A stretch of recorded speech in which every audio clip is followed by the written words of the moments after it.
Revelio.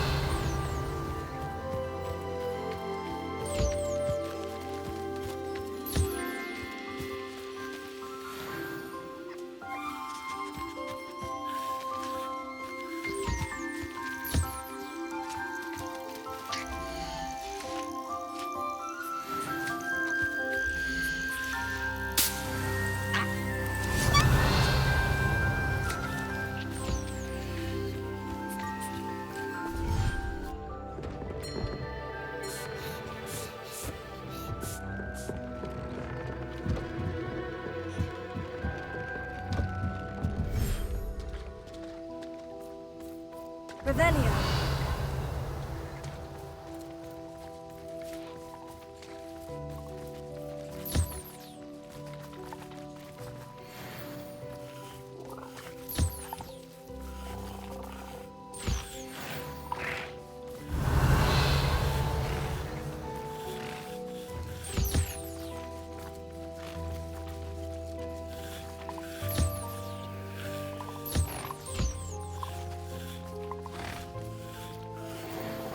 Revelio.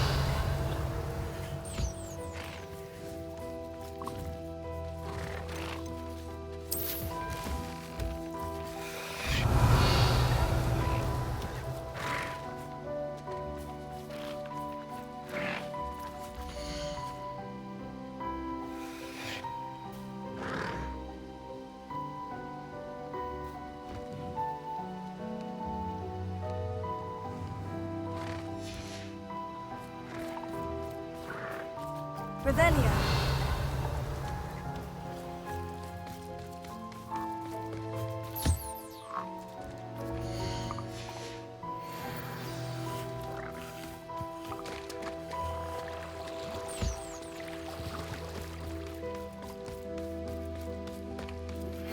My mother would like to speak with me.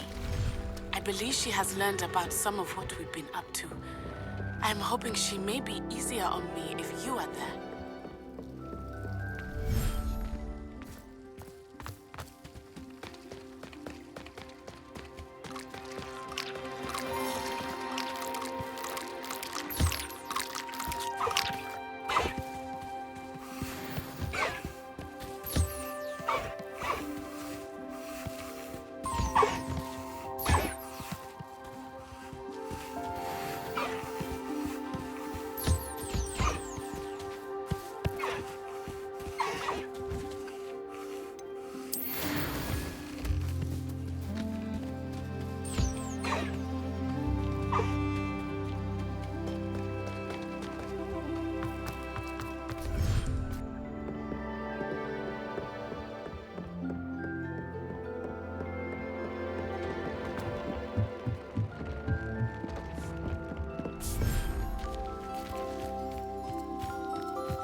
Revelio.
You might as well watch if you... Revelio.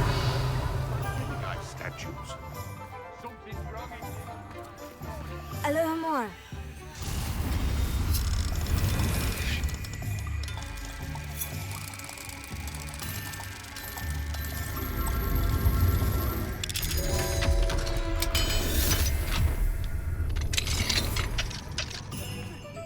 Revelio.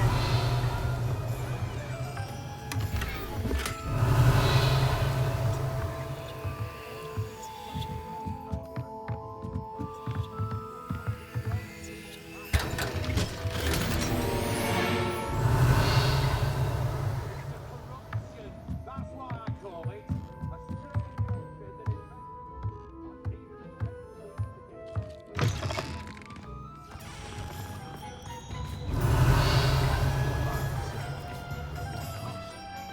My father always taught me to keep my wand at the ready.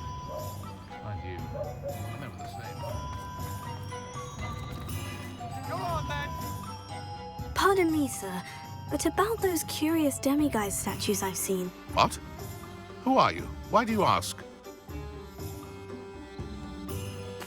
They're quite clever. Oh, thank you. A lot of craftsmanship and care went into them. I assume. So you did create them. Yes, I did. It was a ploy to give that pathetic oaf Moon a taste of the grief he caused me years ago.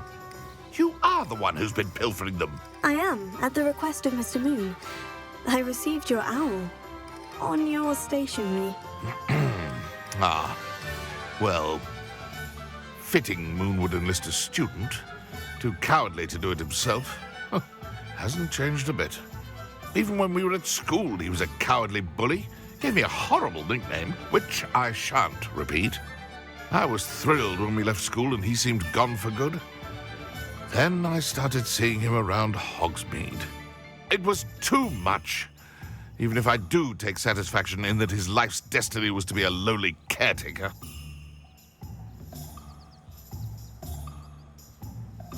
Mr. Moon does a good deal for the school, and he's taught me a lot. He's terrified of those statues. I know. You should have seen his face when that boggart appeared. Oh, priceless. That's when I knew what I needed to do. I simply didn't want to encounter him anymore. So, I shrewdly put a boggart in his path to learn his greatest fear. I then created the demiguise statues to keep him in his place, so to speak. The moons were an inspired play on his name. It worked brilliantly, until you started clearing them out.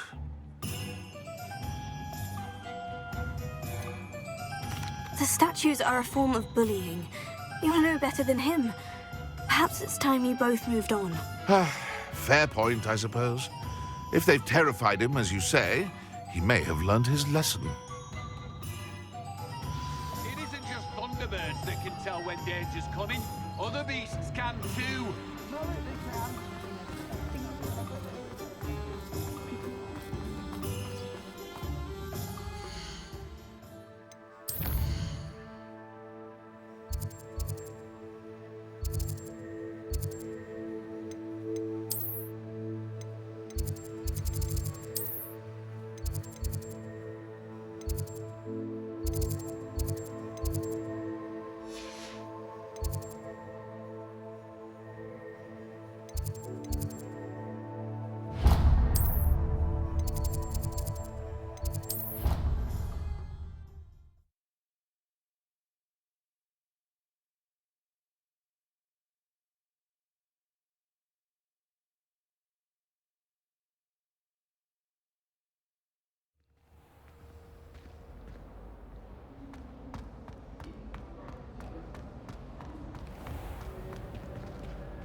Mr. Moon, I've learned who's behind the demiguise statues.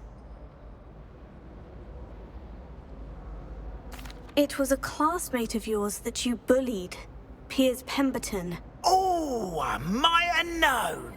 Pigtails Piers. I don't think he likes being called that. Of course he does. Oh, he had such flowing locks, and we used to laugh about them. I laughed the hardest of all. Clever, clever man. I'd no idea he was so devious. I must go and congratulate him. Whatever statues remain seem less terrifying now that I know they were put out by old pigtails. Continue collecting them if you like. As for me, I'm gonna go and pay a visit to my old friend.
Hello there, come on in. Plenty to look at here.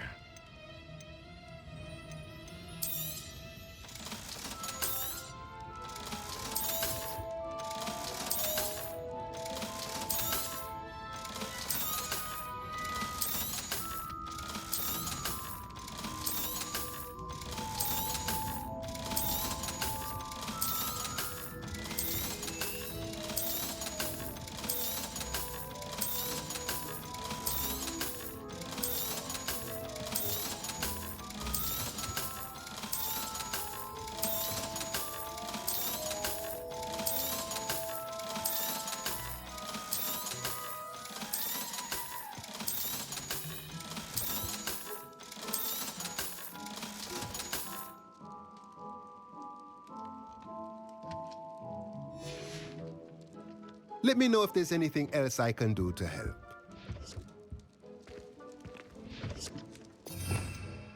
Revelio.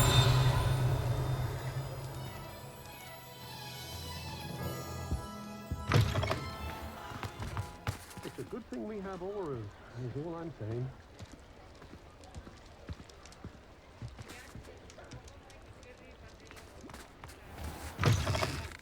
I was wondering when I'd see you. Nothing like finding just the right thing, is there?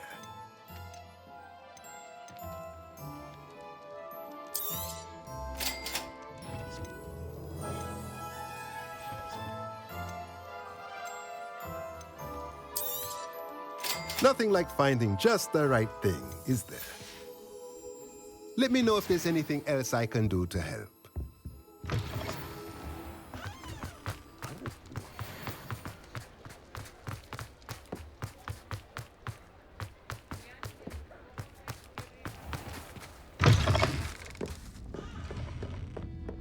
Alfred Lawley's none. Over here.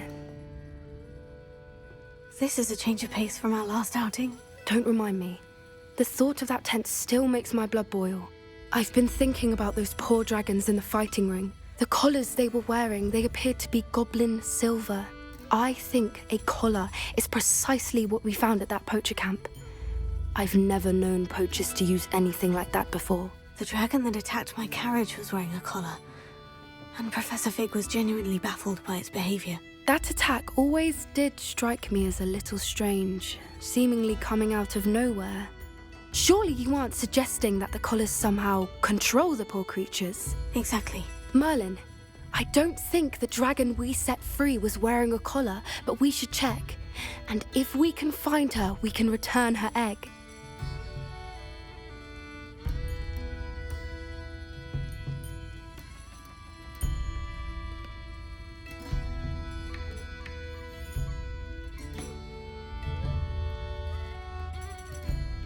That's a good idea. We need to see this through. I'll start looking into it right away. There was something else that I wanted to discuss with you. I didn't want to press it before. It seems I may have caused you more trouble with Victor Rookwood. Why is he after you?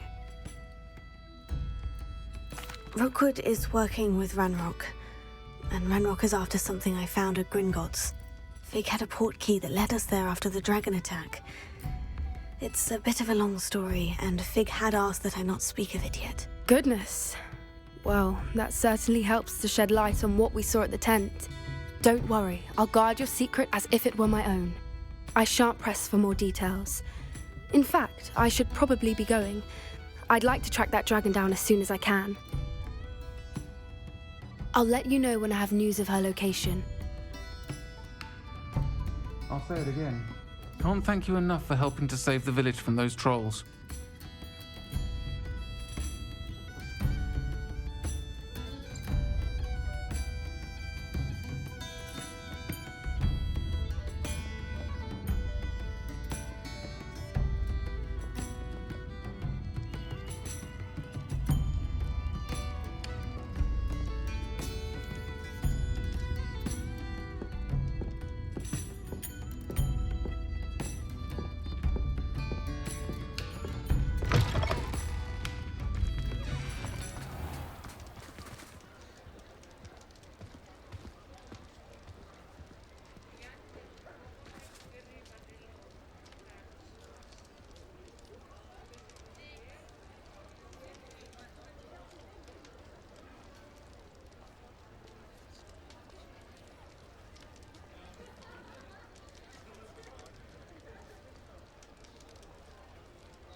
You'll never believe what I've learned.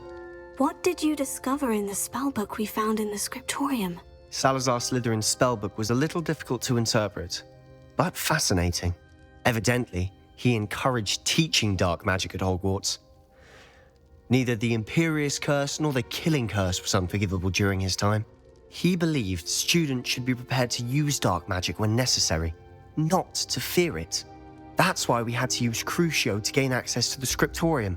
He didn't want his knowledge shared with anyone who was afraid of the power of dark magic. It was hard to do, but casting Crucio was our only option. And I'm glad we did it, because in the spellbook I also found something else. References to a lost relic, which, from what I can tell, grants the holder the power to reverse dark magic curses. And you think this relic might be able to save Anne? Precisely. I plan to search for this relic, but I don't think we should tell anyone. Especially Ominous. He wouldn't understand. We need to tell him. He's the reason we found the book, and he deserves to know what you've learned. You've seen how he frets about the dark arts. I promise I'll tell him when I found the relic. When I know more, I shall send an owl. And don't feel sorry for Ominous. Keeping this to ourselves for now is for his own good. I'll decide what's for my own good. Ominous, we were just about to get some air. Care to join? You're a liar, Sebastian. I heard everything. You swore you'd never engage in anything to do with dark magic again. No, I didn't. I said I understood you wanting that. I'd never swear to give up on finding a cure for Anne. You don't know when to stop, do you? I know when not to stop. Leave this alone, Ominous. I'll be on my way.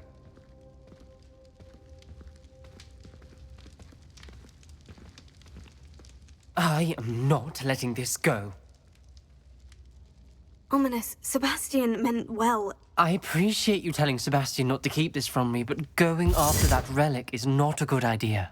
Sebastian doesn't even realize it, but he's as irresponsible and reckless now as his parents were years ago. It's why they died. I knew his parents died, but I never heard what happened. Mr. and Mrs. Sallow were professors. Spent nearly every waking moment in the cellar library. Noses buried in books. Anne and Sebastian were upstairs when it happened.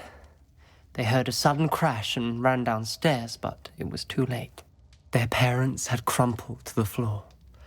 A defect with the lamp in the cellar caused the room to fill with an undetectable toxin. Sebastian and Anne were helpless. They had no magic yet. What a horrible story. It is. That's why I can't understand Sebastian's recklessness. I've practically lost Anne. I cannot lose Sebastian too. Please avoid anything to do with that spellbook.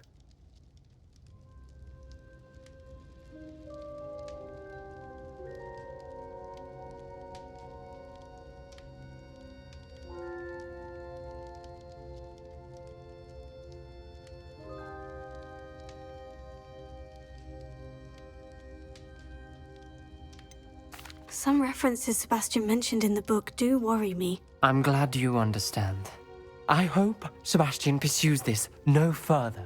But if you think he might, please let me know. It would mean a lot.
Thank you for your persistence and cleverness.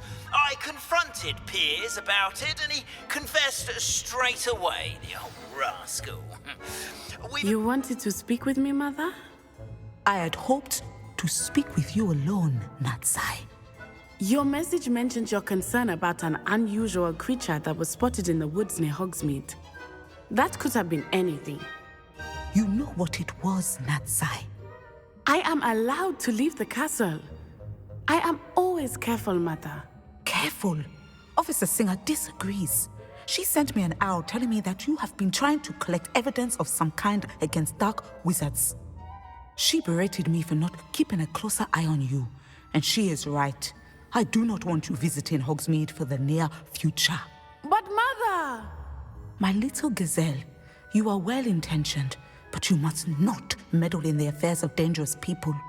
If someone had meddled in Matabeleland, Father would still be with us. I must get to class. Perhaps your friend can get you to listen to reason. So frustrating. She never listens to me.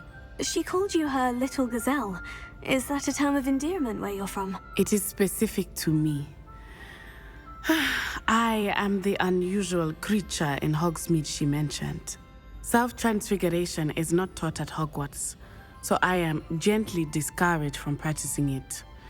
However, I am an animagus, and it is in my gazelle form that I have been able to wander the Highlands rather freely until now, much to my mother's chagrin.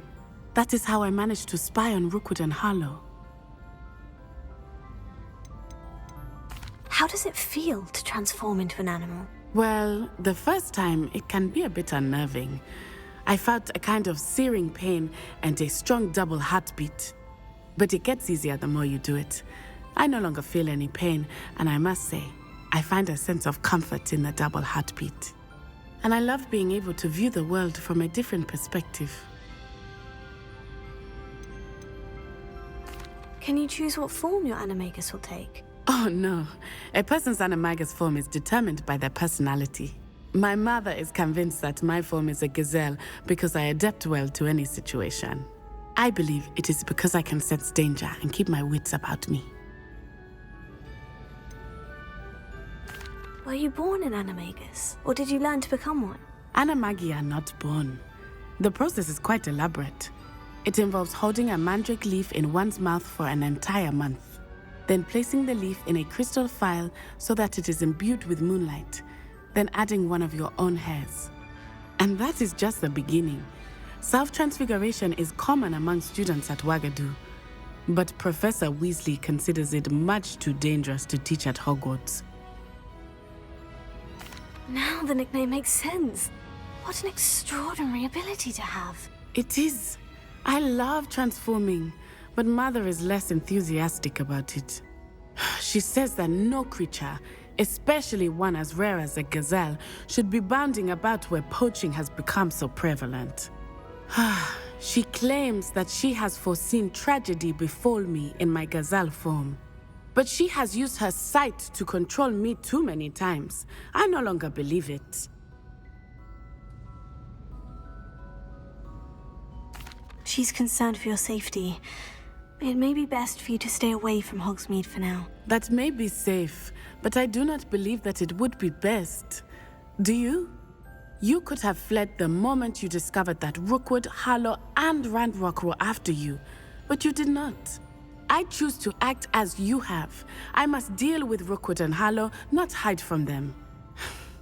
My mother cannot know where I am all the time. Thank you for being here during that rather awkward conversation.